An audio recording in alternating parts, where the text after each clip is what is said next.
Hi, how's it going? I'm Marlena. Thanks for wandering by.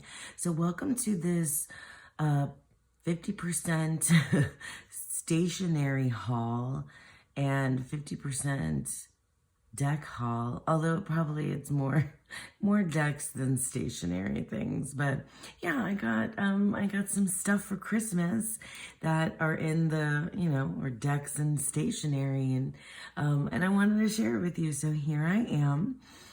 It is super dreary, gloomy, and raining outside, so I have to use different kind of lighting. So I'm sorry if you can see the shadows and stuff. But anyway, let's just go ahead. I just wanted to share some fun things that I got with you all. And we're going to start with all the stationery stuff, and then I'll show you all the decks that I got. This is all for Christmas. Pretty much, yeah, all of these are Christmas gifts that I got for myself or from my partner and daughter. All right, so without further ado, let's look at some stationery. So first, just some random bits. I've shown you guys my planner that I'm using for 2024, and I got these cute little, like,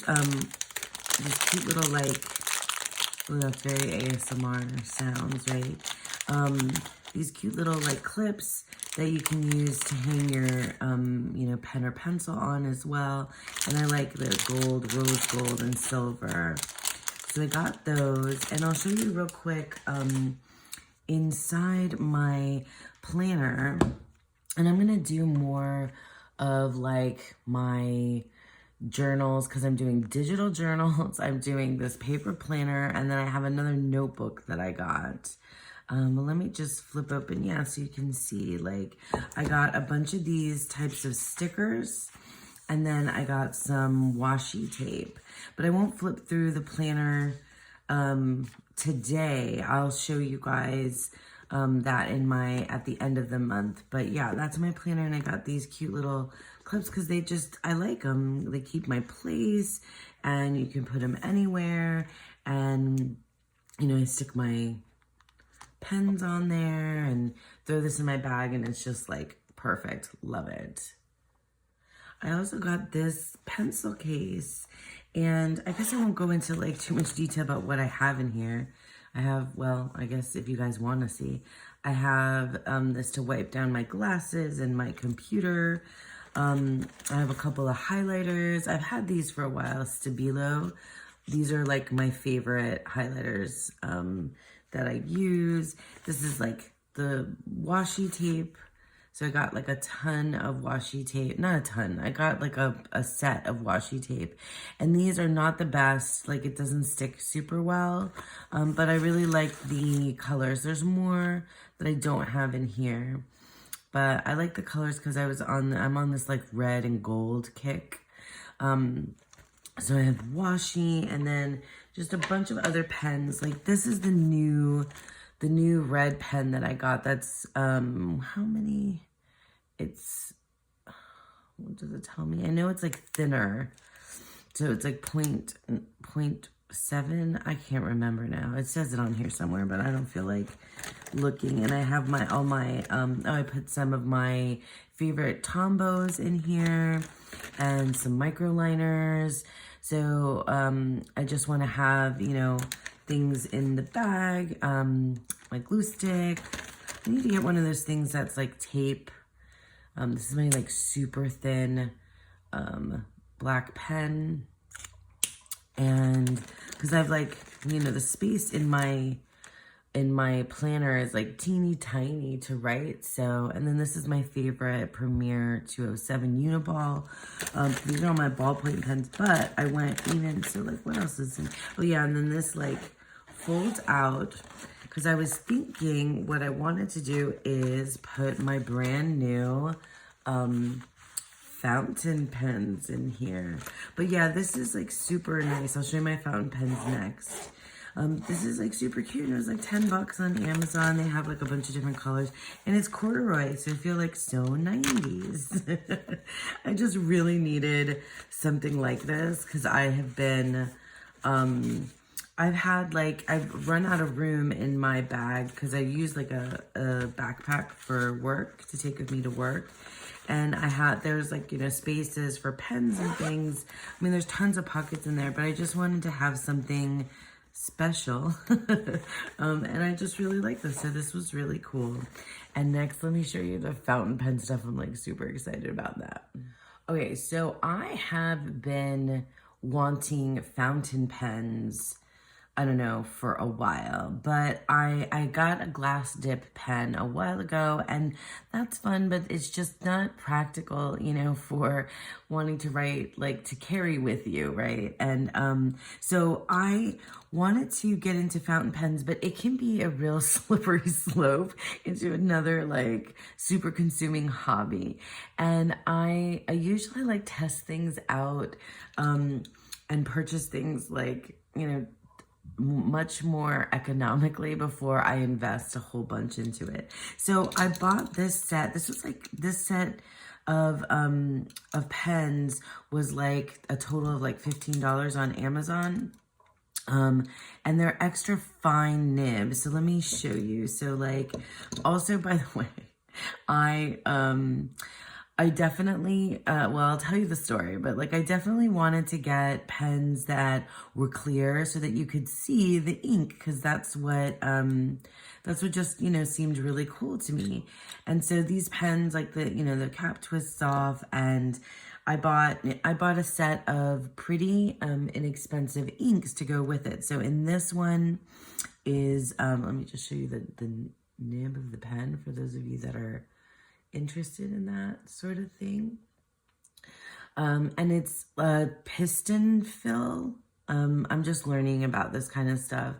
And it was hilarious because while I love this kind of thing, I have a problem with things getting messy. Since I was a child, my mom, I mean, like, it's like a whole thing. Anyway, so when the pens came, I had to get Sean, my partner, to help me, and like he made a huge mess. Like he got covered in ink, and like it was funny because like I needed his help to do it because I was just like so afraid of spilling it myself and getting it all over me. Anyway, he helped me with that, and they're so far like so good. I've been enjoying them.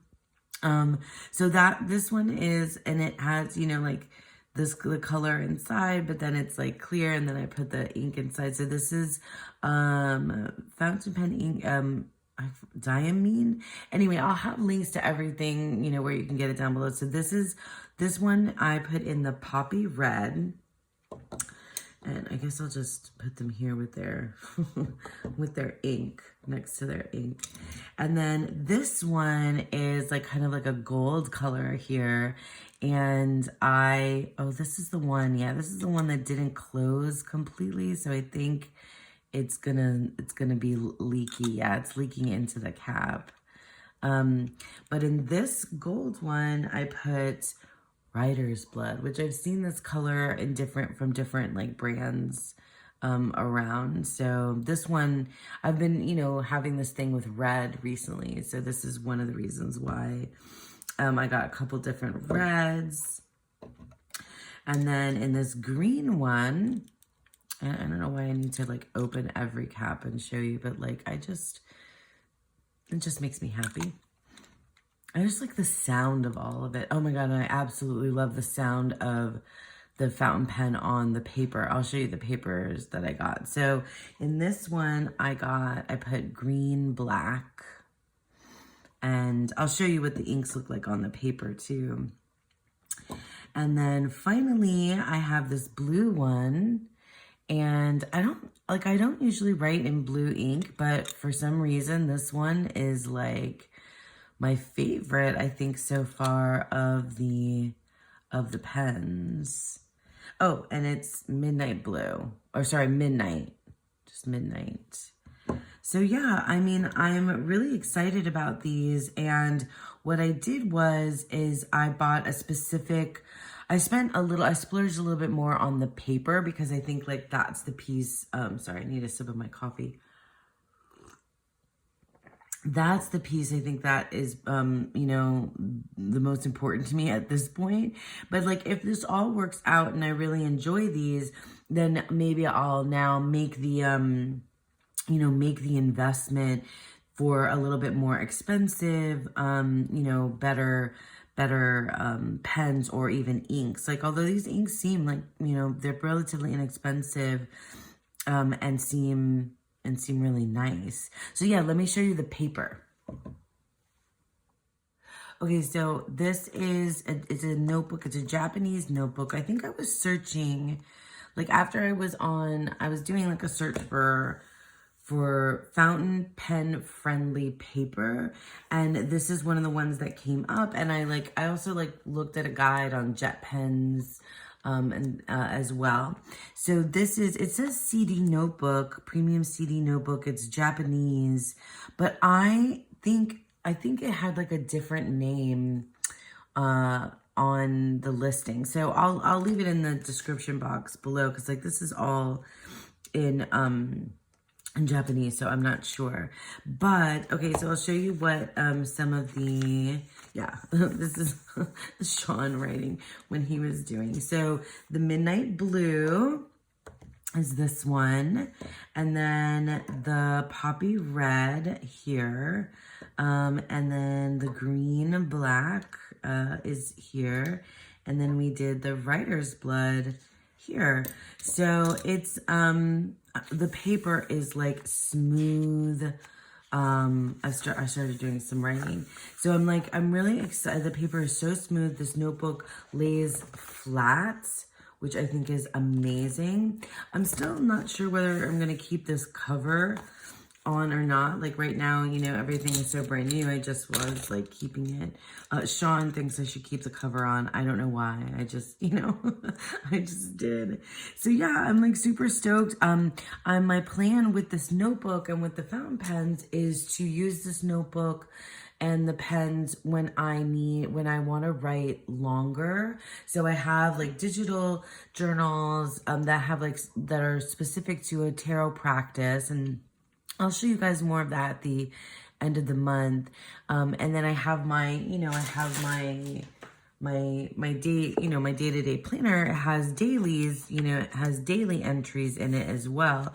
But when I want to have like longer writing jaunts, and also I think to take notes, just like random notes on what I'm studying, because I share with you guys that I'm planning to do a bunch of different studies this month, or this year actually, and then also for writing poetry. That's the plan, that I use these pens, these special pens, and this special notebook, to write whatever I want, I guess. But I was thinking mostly as like a poetry journal too. And I gotta say that like when I was writing, I was writing in here the other night, and it's just like, this paper is amazing, and I love the scratchy sound of the pen. Yeah, so that's that's the portion of this that is my stationery haul.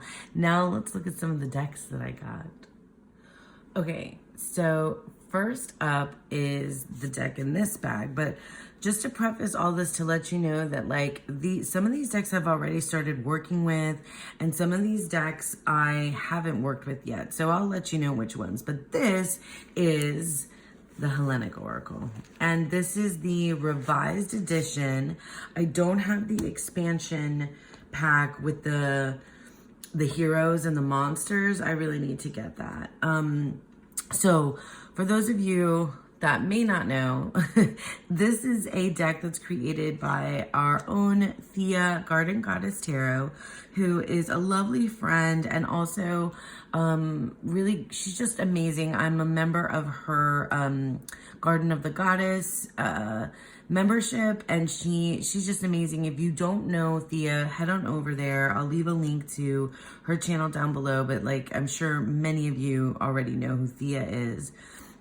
So in any case, these are all neoclassical, paintings or portions of paintings that Thea used to create a epic, an epic oracle deck that is, you know, Greek, of Greek mythology, the pantheon. So it's mostly, you know, gods and goddesses, titans, but there's more than that. There's more than that in here. And I have been using the heck out of this deck from the moment that I got it. If you saw my recent walkthrough of the Odyssean Tarot, I've been using this alongside that, which I was not sure about doing because I thought it might be like too redundant. It is not. It is not too redundant. Like, in fact, for me, there is no, I'm like fully immersed in Greek mythology right now, and just, there's no redundancy for me anywhere. I really love, gosh, I have things upside down. What is wrong with me? I love the specific, images that Thea chose. I love the linen cardstock. This is a dream to shuffle. It's been like so fun for me to come up with the to, you know, just to feel the message and come up with the meaning of these particular cards, because it is just the title of the being or whatever, or god or goddess, you know. A concept, you can think of it in that case, in that way as well.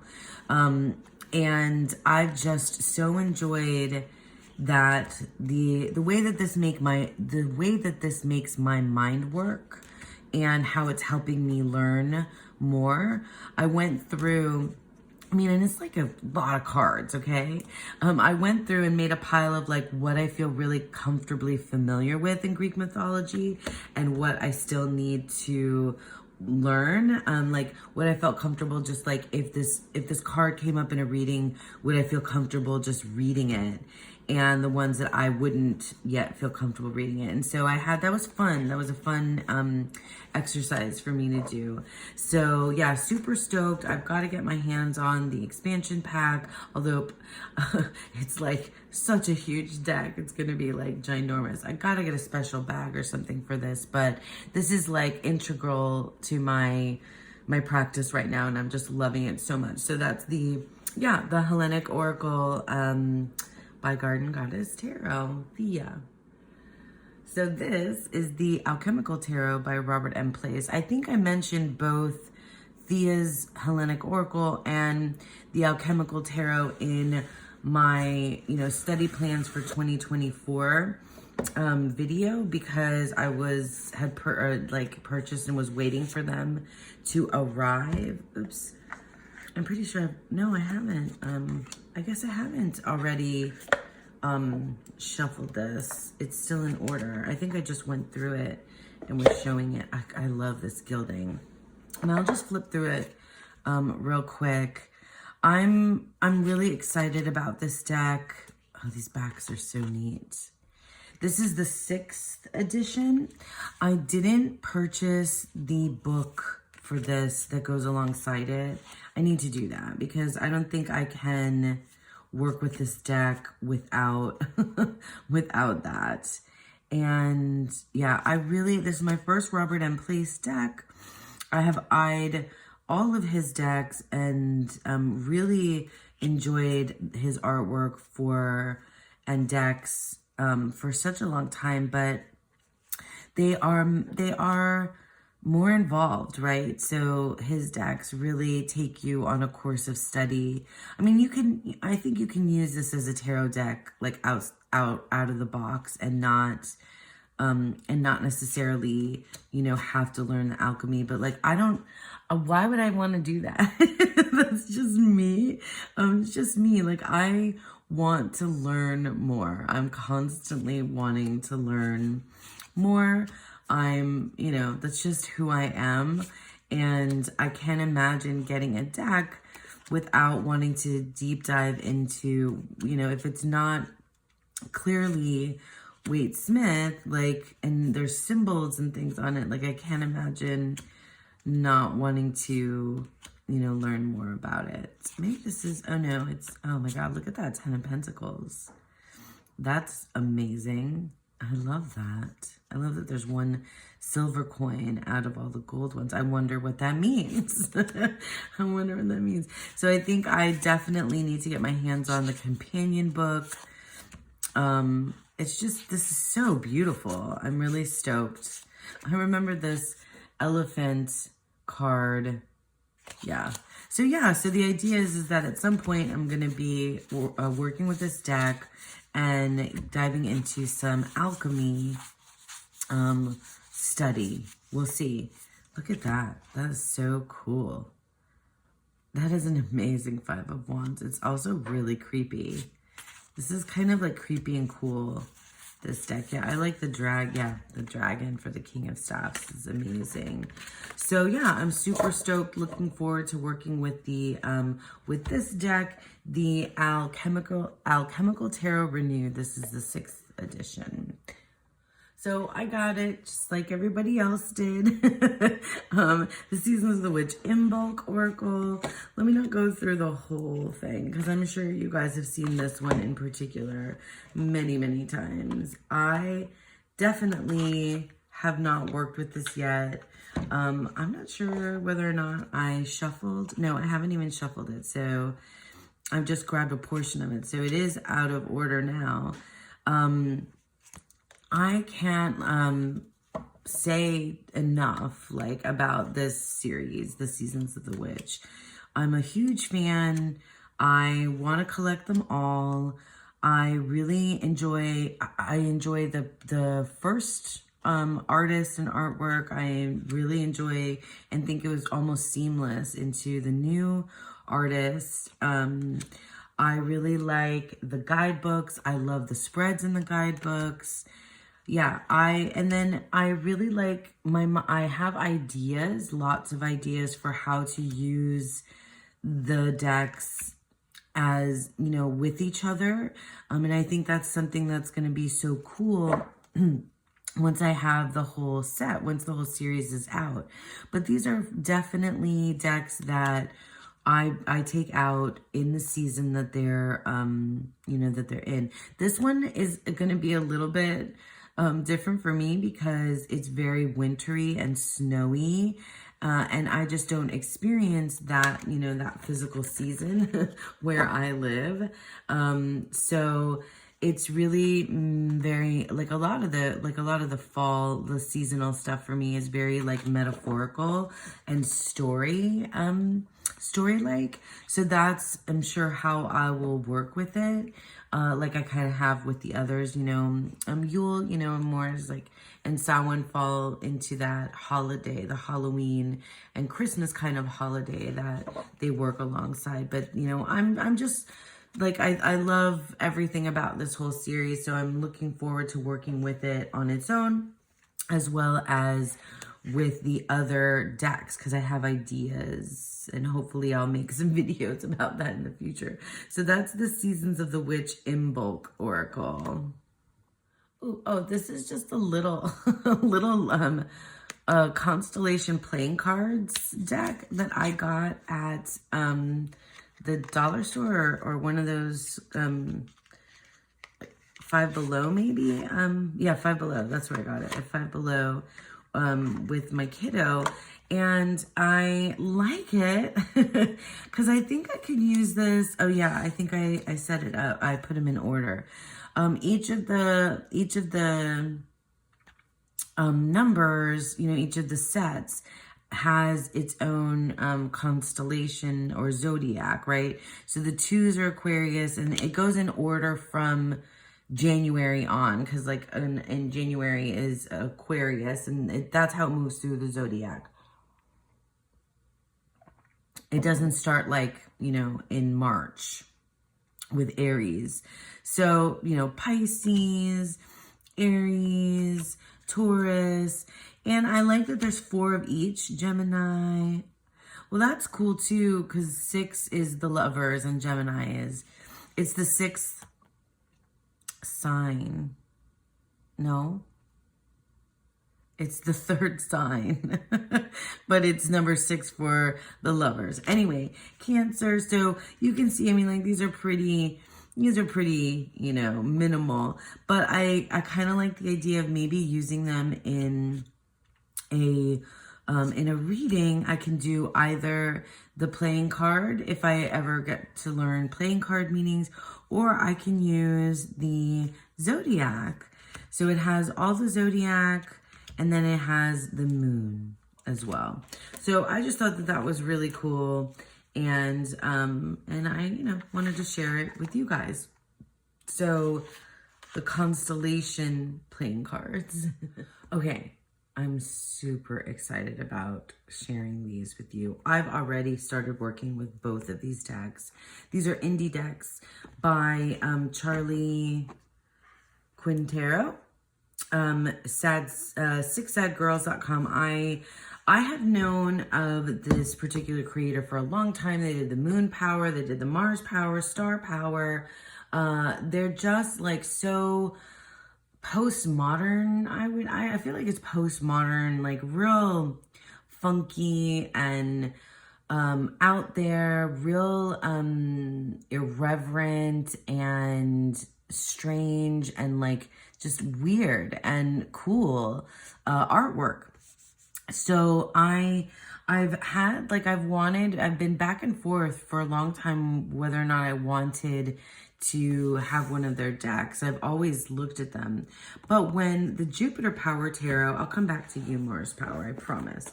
When the Jupiter Power Tarot came out, it was a Kickstarter. And I actually remember seeing this for the first time on a Hot Takes that Lisa had done. And she was like, I don't get it.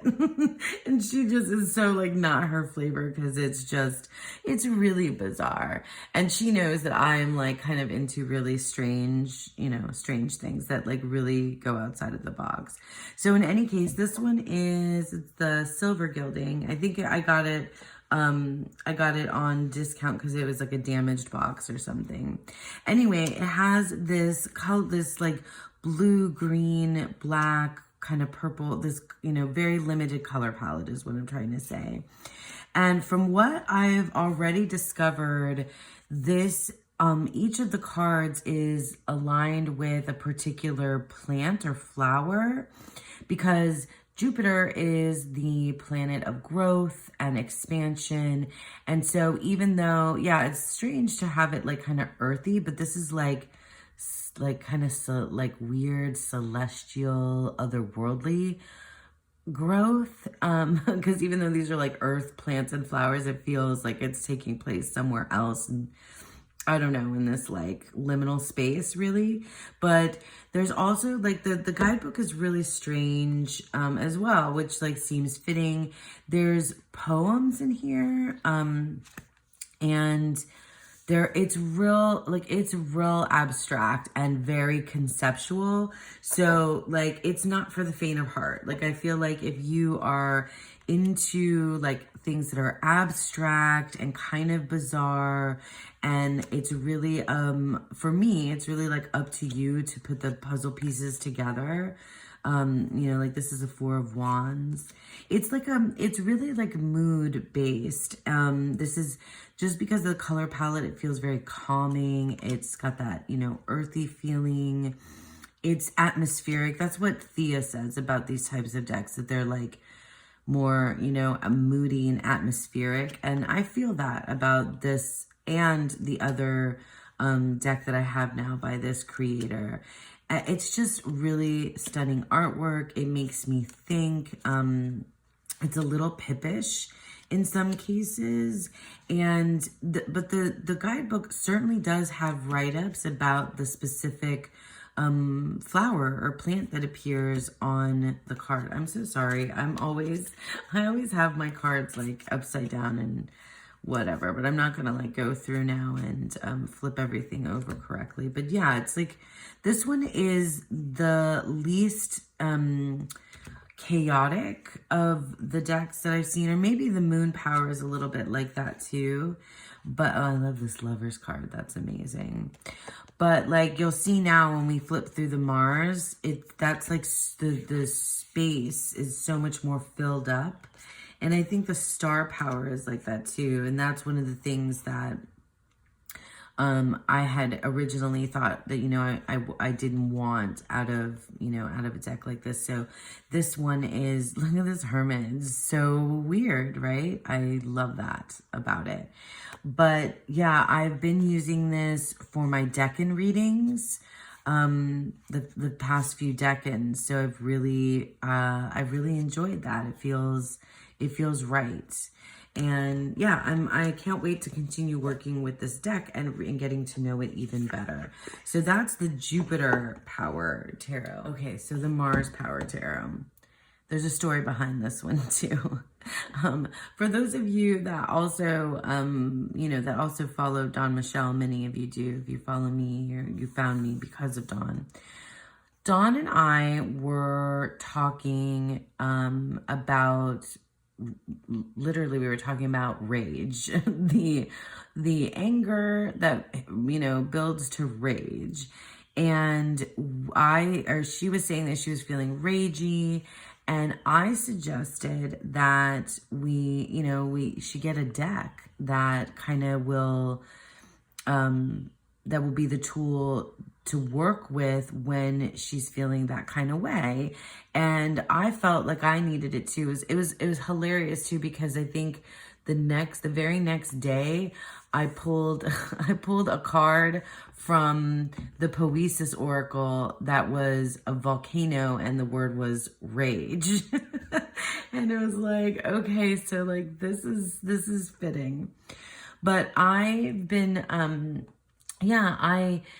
the way that I was thinking of it is that I wanted, you know, or I was suggesting to her, and I also wanted, you know, to get something for myself when I'm in that space, when I'm in that like really chaotic, very, you know, fiery space, as an outlet, you know, somewhere else to like kind of like express and put into, and what better place than a tool like the tarot to like help me work through, you know, and let me mirror and let me see, you know, my rage, my anger, my fiery feelings in what, you know, in the artwork that I'm looking at.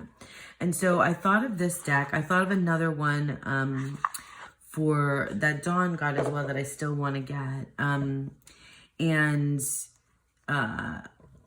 this has the red. And I still want to get that other one. But anyway, I already started working with this deck. Not as much as the Jupiter Power Tarot. Oh, did I show you the backs? So cool. Another very moody, atmospheric. This is way more chaotic. way more chaotic. And I guess there's some that are a little bit, you know, more minimal, but there's just like so much color going on in here, and so much just like red, you know, and it's Mars power, which feels like the Emperor. And well, actually it feels like both, because Mars and Aries are the same, you know, god. So Aries is the Emperor and Mars is the Tower, though, is their tarot correspondences, but it feels that they feel super connected, right? Look at this Hierophant, like just all this red and powerful, like anger can be a really powerful emotion, you know, and I'm in a place right now where I want to like process my anger, embrace it, and not just think that there's something wrong with me. So I guess I can talk about this just real briefly here. Like, I'm middle-aged and I am perimenopausal. So I am like, rage is a symptom of perimenopause. And I won't get into the whole thing about it. And I don't like necessarily want like probably like many of you who are my age that are watching me, like I don't want somebody to try to fix me or give me like suggestions or things like that. Like what I wanted what I want through this kind of like perimenopausal journey, especially when I'm having these like mood swings and, you know, hot flashes and like it's rage and then, you know, weepiness and fatigue. I want something to help me mirror my experience so I can process it and work with it and embrace it and through it. Like, I'm not trying to just like stamp down and temper or, you know, stamp down the particular thing that I'm feeling. Like, I want to kind of move with it instead of against it. And I feel like a lot of, you know, a lot of places in my life, I get kind of advice where it's about like how to fix me, how to fix it. And like, this is a ride. Like, this perimenopausal ride is going to last for a while. It's a natural process. And I just need like a space, you know, I need tools and, you know, a part of my tarot practice to like help me manage and process it. And it's not just, I mean, it's not just perimenopause, you know, that, oh, here's my reading, that helps me, or that, you know, that is synonymous with having, you know, anger and rage, like anybody else, you know, even if you're not someone whose body goes through perimenopause, right? You still might relate to this because I think every human can experience rage on occasion. So yeah, I'll show you really quickly. This is the first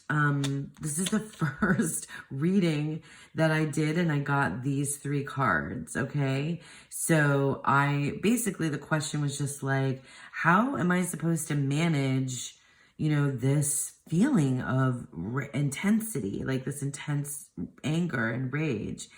And I got 3 kings. Like, can you believe that? The King of Pentacles, the King of Wands, and the King of Cups. So what's missing is the King of Swords. So like, none of this is logical. That's what I took away from that reading. Like, it's not to do with my mind in any kind of way. This is guttural and emotion based. And, you know, it's really about getting, like, embracing this like power.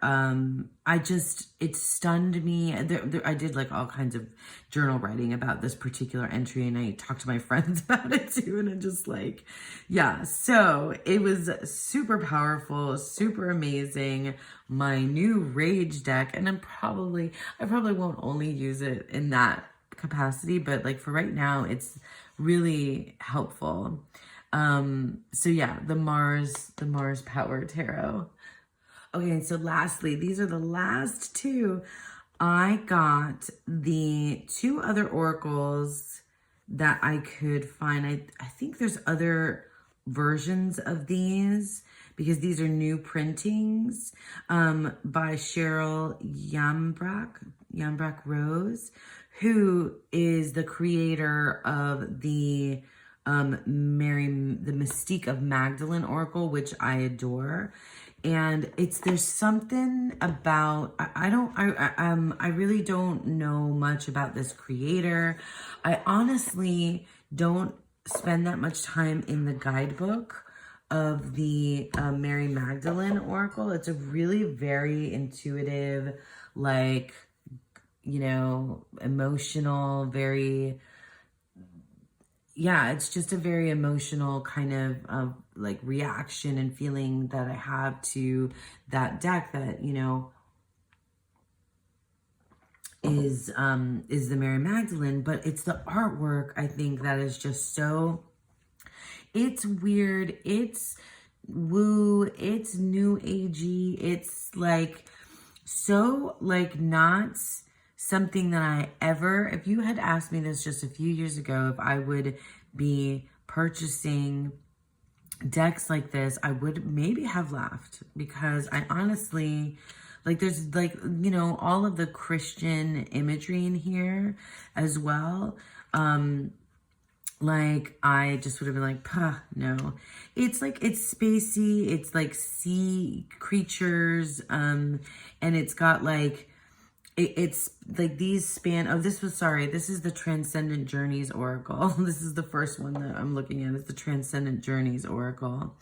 I probably will never remember the name of these Transcendent Journeys because they all are just the, you know, Cheryl Yambeck Rose decks. But anyway, yeah, some of these are a little bit problematic with the, you know, the theme, because it's got this like Native American theme going on, this like alien, even like alien abduction kind of theme going on.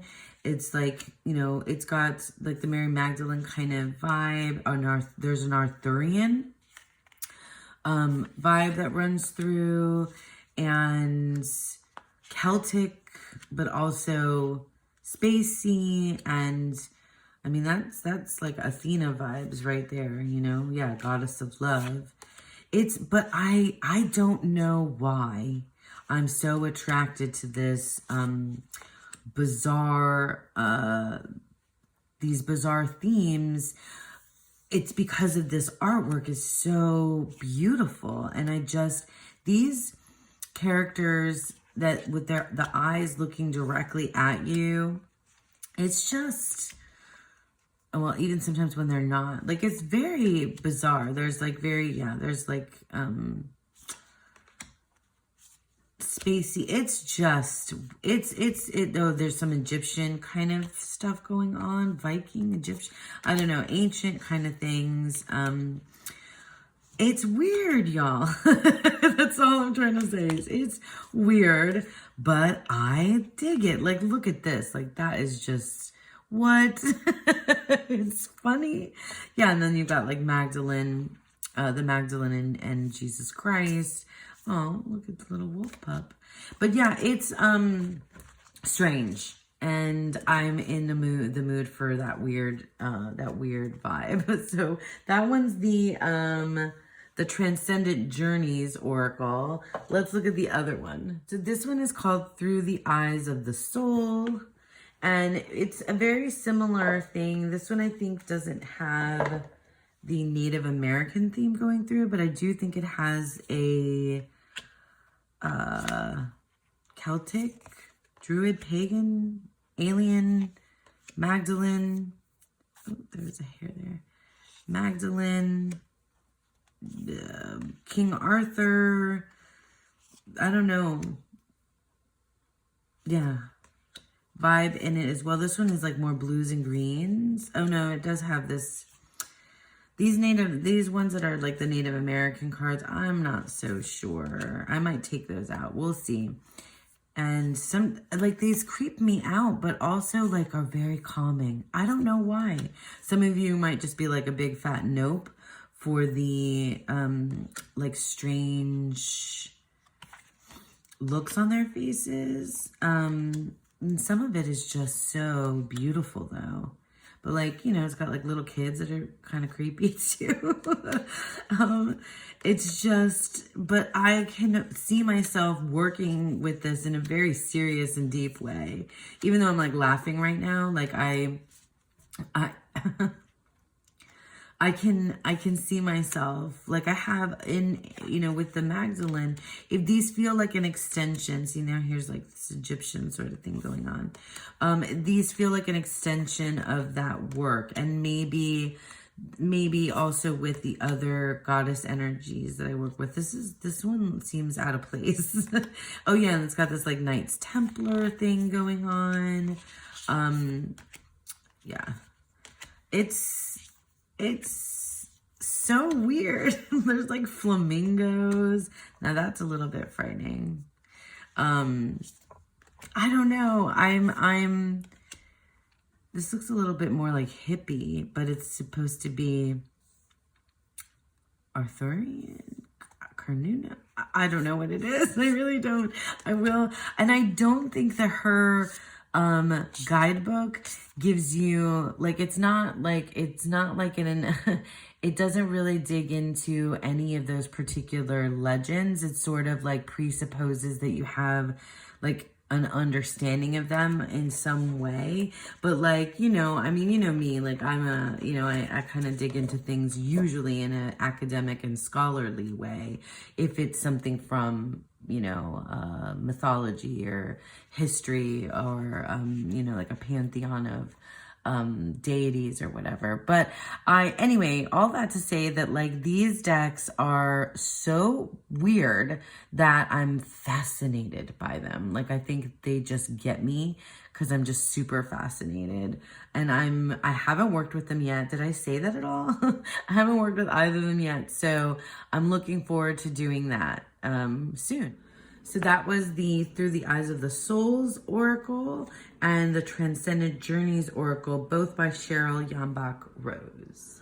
Okay, friends, so that's it. That is my most recent stationery and deck haul from over the holidays and last month or so. And yeah, thank you so much for sticking with me. I hope that you enjoyed that and had fun with me. And I hope that you all have a beautiful, wonderful day. Bye.